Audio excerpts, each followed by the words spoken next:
Bismillahirrahmanirrahim. Assalamualaikum warahmatullahi wabarakatuh.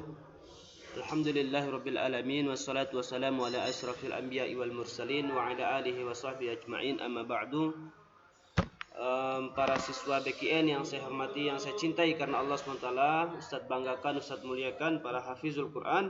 Alhamdulillah pada pagi hari ini kita diberikan kesehatan, keafiatan oleh Allah SWT untuk bisa melanjutkan pembelajaran kita, untuk bisa melanjutkan aktivitas-aktivitas kita, untuk bisa melanjutkan usaha-usaha kita, ikhtiar-ikhtiar kita untuk mendapatkan keridhaan Allah Subhanahu wa taala. Saudara sekalian dirahmati Allah Subhanahu wa taala, juga tak lupa pula kita bersalawat kepada baginda Nabi besar Muhammad sallallahu alaihi wasallam atas usaha ikhtiar beliau, atas perjuangan beliau, atas pengorbanan beliau, ya, sehingga kita pada hari ini, ya, pada saat-saat ini bisa merasakan betapa indahnya hidup dalam naungan Islam. Alhamdulillah. Allahumma shalli ala Muhammad wa ala ali Muhammad. Nah, Anda sekalian dirahmati Allah SWT, pada pagi hari ini kita akan melanjutkan pelajaran kita SKI, ya, Sejarah Kebudayaan Islam. Tetapi masih dalam konteks kita membahas sirah baginda Rasulullah SAW yang mulia, ya. Alhamdulillah pekan yang lalu kita sudah meet sebelumnya, ya, atau UTS atau PTS, kemudian kita lanjutkan dengan pembahasan soal dan pengumuman nilai. Hari ini Ustadz ingin menyampaikan pelajaran materi baru, yaitu pola dakwah Rasulullah di Mekah, ya. Bagaimana dakwah Rasulullah di kota Mekah, polanya seperti apa. Nah, yang pertama kita kenal dalam sejarah ada dakwah sirriyah, ya. Sirriyatud dakwah atau dakwah secara rahasia, dakwah secara sembunyi-sembunyi atau dakwah secara rahasia, ya, baca istilahnya, ya. Tapi pada intinya sekali lagi dakwah secara sembunyi-sembunyi atau rahasia yang dilakukan oleh Rasulullah SAW kepada kerabat-kerabat terdekatnya, sebagaimana perintah Allah SWT, ya. Sampaikan dakwah itu kepada kerabat-kerabat terdekatmu. Jadi masih secara sembunyi-sembunyi atau rahasia. Wa anzir ashiratakal aqrabin, kata Allah SWT dalam Quran surat Asy-Syu'ara, ya. Sampaikan kepada kerabat-kerabat terdekatmu. Dan ini memang metode dakwah, ya. Metode dakwah yang dilakukan secara bertahap, menyisir atau melakukan ta'riful Islam atau mengenalkan Islam kepada keluarga-keluarga terdekat. Nah, ini dilakukan oleh Rasulullah sallallahu alaihi wasallam selama 3 tahun. 3 tahun secara sembunyi-sembunyi. Yang pertama dilakukan karena ini memang perintah Allah. Yang kedua dilakukan karena memang kekuatan Islam itu belum banyak saat itu, ya. Kekuatan Islam belum ada, ya, sehingga orang-orang yang kita kenal baik, orang-orang yang kita kenal dengan baik atau kita kenal bagaimana karakternya, ya, maka itu yang kita sampaikan Islam terlebih dahulu. Nah, anak-anak sekalian dirahmati Allah SWT, dalam proses dakwah sirriyah ini, maka orang-orang yang pertama yang diislamkan oleh baginda Nabi SAW adalah ada Khadijah binti Khuwailid, yaitu istri beliau, ya, istri beliau Khadijah binti Khuwailid, istri Rasulullah SAW. Ini yang diislamkan dulu. Ya, makanya dalam Islam itu ada ku anfusakum wa ahlikum naro, katanya, ya. Jagalah dirimu dan keluargamu. Nah, ini yang utama, ya. Ya, sebelum kita keluar menyampaikan ke masyarakat secara umum, maka keluarga dulu yang kita yang kita perbaiki, ya, pribadi kita, kemudian keluarga kita, baru kemudian secara umum. Ya, tidak mesti berurutan, ya. Kalau memang ada kesempatan di luar dulu, ya di luar dulu, silakan. Tapi secara umum tahapannya begitu, ya. Beliau sampaikan Islam kepada Khadijah, Khadijah masuk Islam, ya. Kemudian apa? Beliau sampaikan, Rasulullah SAW sampaikan Islam kepada Ali bin Abi Thalib, sepupu beliau, orang yang paling dekat dengan beliau. Ali bin Abi Thalib pun kemudian menerima Islam. Maka kita kenal dalam sejarah itu Ali adalah anak-anak, ya, yang pertama kali mengakui Islam, yang pertama kali masuk Islam. Kemudian beliau sampaikan Islam kepada sahabat terdekat beliau, sahabat karib beliau, ya, yaitu Abu Bakar As-Siddiq, ya, dari kalangan orang dewasa, orang yang punya pergaulan luas, gitu, ya, seorang pedagang yang terkenal, ya. Dan ini adalah sahabat Rasulullah SAW, ya. Beliau sampaikan alhamdulillah ala kulli hal, ya, qadarullah, Allah terima. ya, Abu Bakar terima Islam ini, masuk Islam.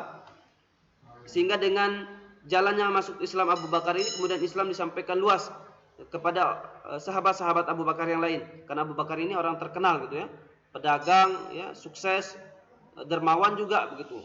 Sangat terkenal dengan karakter beliau yang baik ya di kalangan bangsa Arab, terpandang ya. Sehingga masuklah Islam beberapa orang dari Abu Bakar As-Siddiq ini.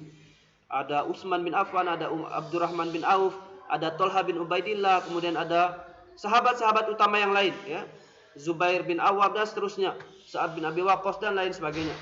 Ya, akhirnya banyaklah ya. Kita hitung banyak dalam 3 tahun itu ya lebih kurang 40 ya. Ibnu Hisam dalam buku beliau, kitab sirah beliau menyebutkan ada 40 lebih ya sahabat yang masuk Islam. Dan ini semuanya disebut dengan, dalam sejarah Islam kita kenal as-sabiqunal al-awwalun ya, orang-orang yang paling dahulu masuk Islam. Ya. Ada Zaid bin Harisah, anak angkat dari Rasulullah SAW ya, budak sebelumnya kemudian diangkat menjadi anak angkat oleh Rasulullah SAW, sampai dikenalkan Zaid bin Muhammad katanya dulu. Tapi setelah itu dihapus. Dalam Islam tidak boleh menisbatkan nasab atau keturunan itu kepada bapak angkat, harus tetap kepada bapak aslinya, Zaid bin Harisah ya. Nah, ini dakwah secara sirriyah, dakwah secara rahasia, pelan-pelan ya, dari rumah ke rumah, dari pintu ke pintu gitu ya. Nah, tempat perkumpulannya adalah tempat pembinaan, perkumpulan, kemudian tempat penjagaan para sahabat ini di rumah salah satu seorang sahabat namanya Arqam bin Abil Al-Arqam ya. Itu di rumah Arqam ya, di rumahnya Arqam ini, di rumah Al-Arqam bin Abil Arqam ini menjadi pusat pembinaan para sahabat yang masuk Islam generasi awal itu ya. Di rumah ini dibina, digembleng, disampaikan tentang Islam ya, bagaimana kita berislam dengan baik. Nah, sekali lagi ini pola dakwah yang Rasulullah lakukan secara rahasia, secara sembunyi-sembunyi ya. Karena pertama tadi karena memang ini perintah Allah, kemudian yang kedua adalah karena memang kekuatan Islam belum begitu kuat untuk menyampaikan secara terbuka ya.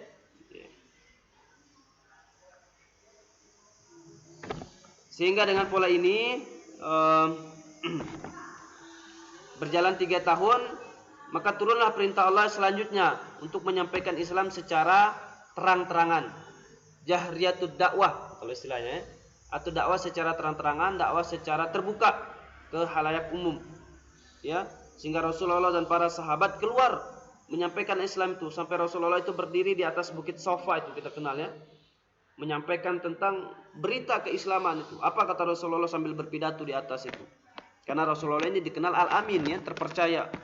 Maka Rasulullah katakan, dikumpulkan semua penduduk Mekah saat itu ya, Quraisy saat itu. Orang-orang yang hadir saat itu ya hadir gitu ya, hadir gitu ya. Penasaran apa ini berita penting yang akan disampaikan ini. Penasaran, hadir semuanya, datang berkerumun di Ka'bah itu, dekat Bukit Safa itu, di Bukit Safa itu ya. Kemudian Rasulullah menyampaikan, sebelum mengajak mereka ke Islam, Rasulullah menyampaikan begini.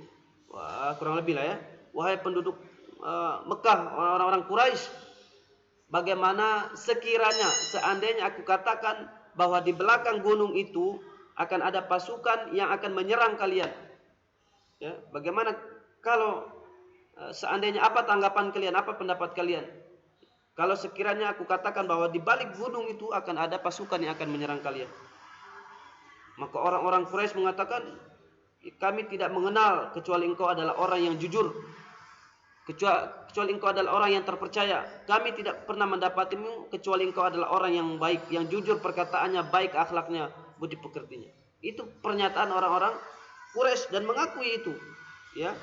Maka Rasulullah SAW kemudian menyampaikan, maka hari ini kukabarkan kepada kalian tentang sebuah agama baru ya, tentang Islam yang akan menyelamatkan dunia dan akhirat kalian ya.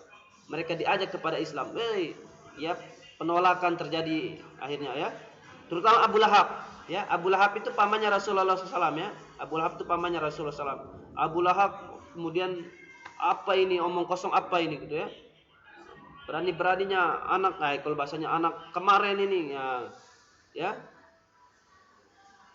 berbohong dan segala macam.